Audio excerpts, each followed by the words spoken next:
The San Francisco 49ers today officially signed kicker Greg Joseph to a 1-year deal and waived Alex Barrett, defensive lineman. And with that news, a lot of people are talking about this is the end for Jake Moody.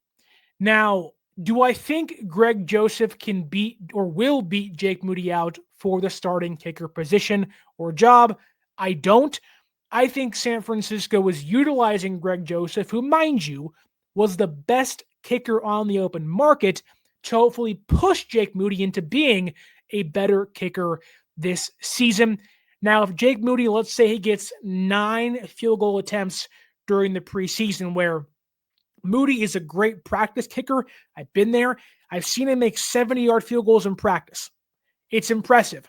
However, when the lights come on, it's like he's a deer in the headlights and has no idea what's going on out there at Levi Stadium or on the road.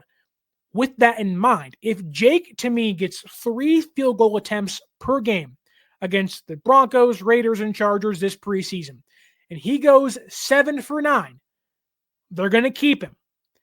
But if he goes 6 for 9 and Greg Joseph looks competent over his career, is relatively more consistent than Jake, I think that is a door open to Greg Joseph beating out Jake Moody for the kicker job in San Francisco. Now, there is one connection with Brant Boyer and Greg Joseph. Greg Joseph made 1 kick attempt last year for the New York Jets, and he was 1 for 1. So it's a small tidbit, but again, worth noting that Brant Boyer has had some connection to Greg Joseph as early as last year with the Jets. And looking at their stats in comparison, Jake Moody last year was terrible. But if you want to go back to his rookie season, he was 60 for 61 on extra points, and he only missed 4 field goal attempts his rookie year in 2023. Now, that's not great. He missed 1 from 50 yards out. He missed 1 or 2 from 40 yards out and 1 from 30 yards out.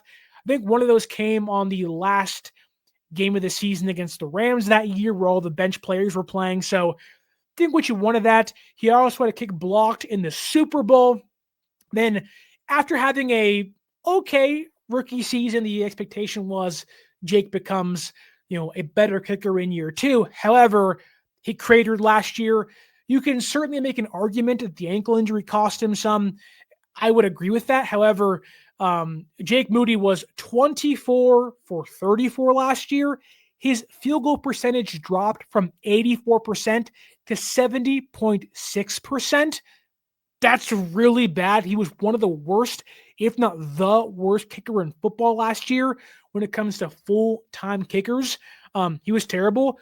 Whereas Greg Joseph, who has played 6 years in the NFL, starting in 2018, he was 25 for 29 on extra points and 17 for 20, so 86% on extra points and 85% on field goals. And over his career, had a really good 3-year stint in Minnesota, wasn't brought back last year and played for 3 teams, the Giants, the Commanders, and the Jets. And over his career, had an 82.3% field goal percentage.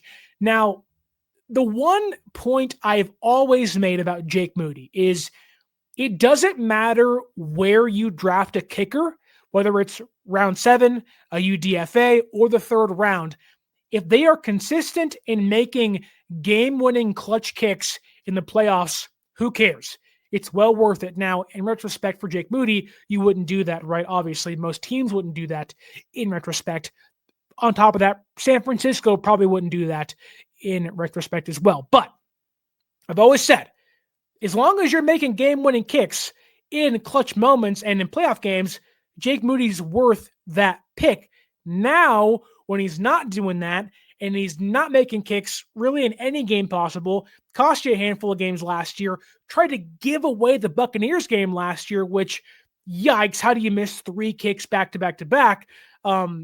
You now open the door for Greg Joseph, where although Joseph doesn't have this booming leg that Jake does, where Jake will be better from 50 yards out, Joseph is more consistent from 30 yards out, you're not going to have the main reason why they drafted Jake in the first place. One, a luxury pick, but two, they wanted to shorten that field for the offense to make the offense have to travel less yardage to at least score 3 points. However, when Jake ain't doing that, I don't care. He can make a 56-yard field goal, albeit inconsistently. I'd rather have the guy that can score from inside the 40 and get me 3 points when drives stall, either in the red zone or just outside of it, where Jake is having a really hard time doing that on a consistent basis. So if it's me and I'm San Francisco, although I don't think I'd rather have Jake Moody find himself and be a darn good kicker. Maybe it will be the new long snapper coming in and changing things. I have no idea, right? Maybe it is Brant Boyer changing something. However, if they can get Jake Moody right, there's a good kicker in Jake somewhere. I always said, when Jake's making kicks, he's a good kicker. The issue is he's not always making kicks. He's not always making the kicks. But I'd rather have Greg Joseph over his career, right? From inside the 30, be 37, or inside the 40, be 37 for 38, compared to Jake, who from inside the 40 is, 13 for 14, but outside the 40 is 10 for 7, or 10 for 17, And Greg outside the 40 is 27 for 38. Like, they're very similar players, but I'd rather have a more consistent kicker inside the 40 compared to outside the 50. Like, I don't want, this team stalled too many times in the red zone last year. And you hope that Jake can find something on the offense, can score some more touchdowns. But if they can't, I can't have Jake Moody against the Rams in week 10 being like, I hope this works. You have to trust the guy you trot out there in must-win games. And San Francisco, to begin this year, has 3 must-win games in the first 5 weeks: Seahawks, Cardinals, and Rams. If Jake is the reason you lose 2 of those games, you can't keep him. And with that, I will end by saying this. I think San Francisco would be extremely wise to make sure, whether it's Greg Joseph or a different kicker, be on their practice squad on a consistent basis. I don't care what Jake's confidence level's at. I don't care what Moody thinks about that. He has proven nothing to this team, and I'm hoping they can see past their stubbornness to say, hey, look, we may have made a mistake. Let's just make sure there's a backup option on the roster, because we cannot go in week 5, week 6, week 7, week 10, week 15, week 17, maybe a playoff game with a guy you can't trust outside of the 40-yard line. That cannot happen. I don't know if Greg Joseph is that guy, but by signing Greg Joseph and not Andres Borregales from Miami during the draft or somebody else, they essentially have said, we're bringing in a vet that is more accomplished and equally as consistent as you, Jake. Watch out. He's coming for your job. But tell me down below, do you think Greg Joseph will replace Jake Moody this offseason? Obviously, OTAs, training camp, and preseason will dictate that, but I do think Jake Moody is this team's kicker on day 1. But Greg Joseph may have a leg in to winning that competition.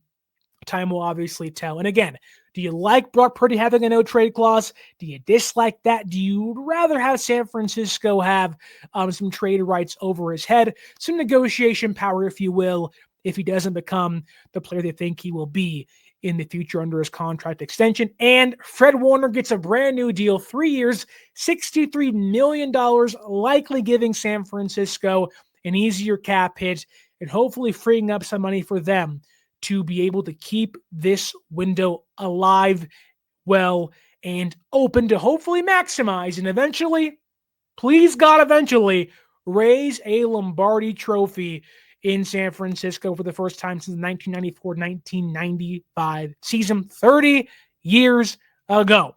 It's time to change that, and re-signing Purdy, Kittle, and Fred Warner in the exact same offseason can hopefully do that for this team. But don't forget to leave a like, share, subscribe.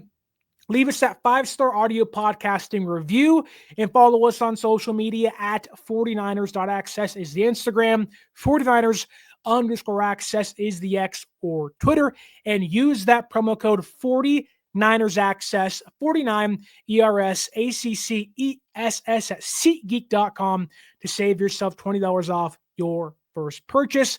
As always, my name is Sterling Bennett, and stay faithful.